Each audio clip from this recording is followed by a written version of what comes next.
Hey guys, welcome back. So today I'm out in Georgia with my good friend Eric, or IraqVeteran8888, and we want to talk about a rifle that he melted down back in December of 2015.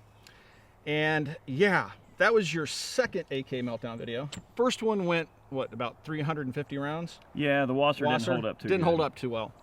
So Chase over Definitive Arms said, hey, look, I'll build you an AK that out of what was then considered a premium AK. Oh yeah. The VEPRs were affordable back then, readily available, no sanctions at the time. And so he put this gun together, refinished it, and we brought it down and you did a meltdown test. Yeah. And I don't remember what the round count was, but the gun failed. But this is the exact same gun with new handguards, because you burned the handguards off the original. Yeah, there was no handguard when we finished it up. There was nothing left. And then this Kyber Pass stock is just a little add-on. At the time it had different stock. But other than that, nothing's changed. But we wanted to show you guys what happened to the gun, because there was a lot of conversation on the internet. I think that video got like 6 million views. A lot of people. So a lot of people watched that video, and there's a lot of speculation as to what went on and what caused the gun to fail. Yeah. And I tried to answer some of those questions on the discussion forums, but it's kind of hard to get that information out there without actually doing a video. Yeah, well, here we are. So here we are doing a video, and this is the exact same gun. So what did we think caused, at the time in 2015, what did we think caused the gun to fail? I think the initial assumption was that the barrel drooped and the gas block pulled away, obviously. That geometry is pretty important between where the gas block is pinned and where the piston on the bolt interacts with the gas block, okay? And if that geometry is somehow compromised, such as if the barrel were to droop an extreme amount, then as that piston enters the face of the gas block, then yeah, it may not have the geometry necessary to allow it to go all the way into battery and allow the bolt to close, okay? And that's what we thought was, you know, it wouldn't close all the way. Right. So called it quits. It was done because could not get the gun to go back into battery. Sure. So we thought, as Eric said, that the barrel had simply drooped too much, and the barrel, I'm just gonna take this handguard off, rip it off. There you go. There we go. Replace my handguard anyway. We'll need that later. Might want it later. Might want it later. But anyway, as you can see, this is the original barrel. Now, nothing's changed on the gun except the stocks that we put back on it. This is still the original finish, which is the heavy park that Chase does over there. So you can still see the barrel's finished, but it has this distinct droop to it. It does, definitely. When you dig into the gun, when we got it back to Chase's shop, wait, let me get the bolt carrier out. So when we got it back to Chase's shop, we looked inside here, and we discovered the buildup of copper. It was like a puck of copper. There was a copper puck stuck inside the gas block. So what was happening, this barrel was red hot, literally in broad daylight. It was a red hot barrel. Handguards had burnt off. The bullet was going down the barrel. As the bullets were going down the barrel, the copper jackets were melting, and the liquid copper was coming back up into the gas block and solidifying in the gas block. So basically, I'm just going to go ahead and drop the bolt out of the carrier here, makes it a little bit easier.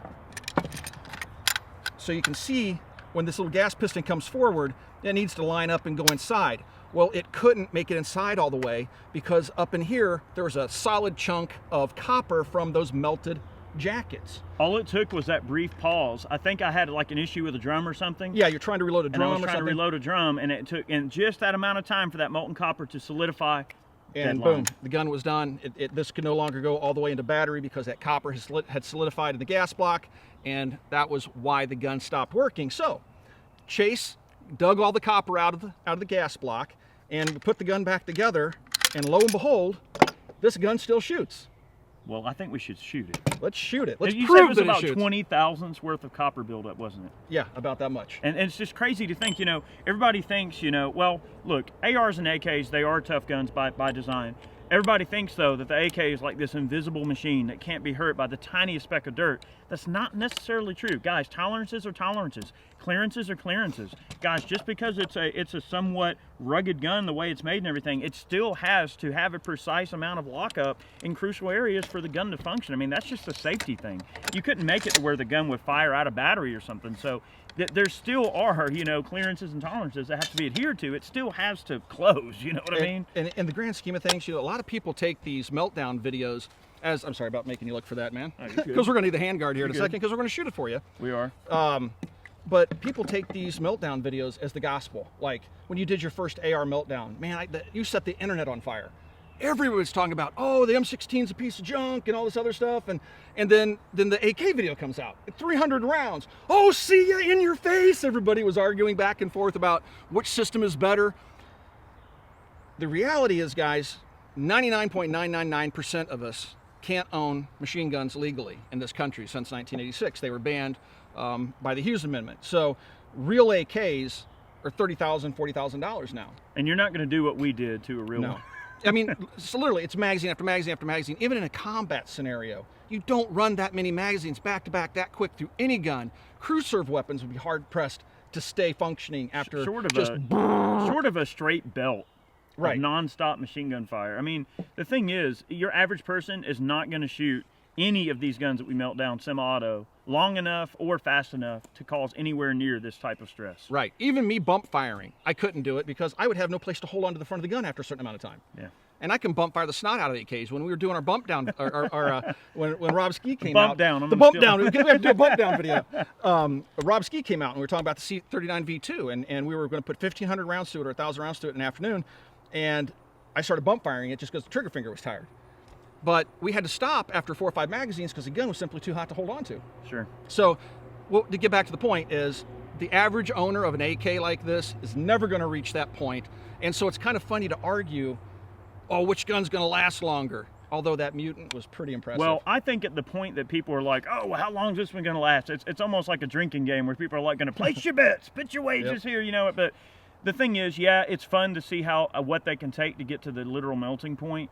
But we have to remember that short of like the Wasser was kind of lackluster. You know what I mean? You could kill the Wasser with bump firing or even semi-auto fire, I think. That particular one. Maybe that one, yeah. I mean, there's good and bad guns, right? Yeah. And you just never know. Especially Romanians aren't exactly the highest quality AK kits on the or builds on the market. But to be fair, just about everything that we've shown off, I mean, went a pretty reasonable amount of ammo. I mean, probably more ammo than anybody is going to shoot through an average rifle, probably in a long time. And I do think another Wasser, a different rifle than that one, probably would have went quite a bit further. Maybe we'll try that in the future. That would be an interesting one. But those things, yeah, they're still coming in the country. Or maybe we'll do a C39 V2. You're shooting that's it. You're shooting it, not me, because I know that's a hand grenade looking for a place to go off. Yeah, that's a milled receiver, but it's what, a Green Mountain barrel? I don't know who makes the barrel, but you ought to go watch Rob Ski and I's video because, yeah, the secondary lug's getting pushed back. It's not even engaging the primary lug. That sounds like fun. That might be interesting. It's a hand grenade, man. We should maybe make that one a machine gun, just run it until it fails. See. We'll actually see a milled receiver fail, I think, there. But anyway, who knows? It's all speculation. But guys, what we want to do for you right now, let's put the handguard back on it. And this is where the cheesy elevator music comes in, because we have this really fine threaded screw that we have to put in the front. But we're going to show you guys that this rifle... As opposed to a non-threaded screw, yeah. Well, a more coarsely threaded screw. But we're going to show you guys that this little rifle still works. The only thing that doesn't work are the sights. You got that screwdriver handy? Yeah. You know, I don't know if the blade is fine enough, though. We'll make it work. It might work. It should. Well, we're going to get this thing back together, and we're going to shoot the dang. We'll be right back. We'll be right back. All right, we got that tiny little threaded screw, finely threaded screw in place. Handguard's ready to go. So let's walk over here and shoot this bad boy. You go first. I'll give you the honors. I get to go first? Why not, man? I killed it the first time. You broke it. All right, well, so I think you're wondering maybe there's something going on that you don't I don't want to shoot it the first time. We'll see what it's all about. All right.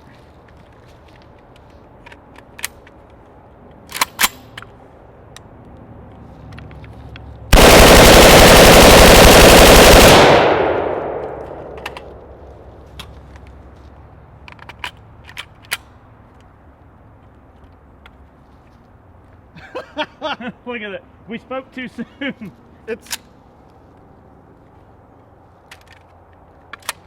Oh, you know what? What? I think I loaded one extra round in this magazine. It's okay. I'm going to chalk it up to being my fault. All right.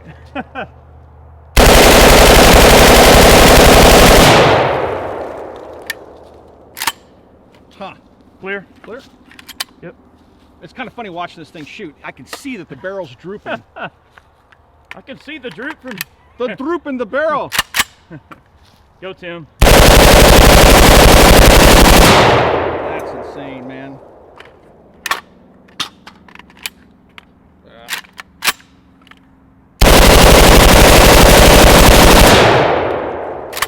It's clear. Looks good to me. So, guys, the gun still runs. Still Now, works. The funny thing is you can't hit anything you aim at. You might have to put a red dot sight on it.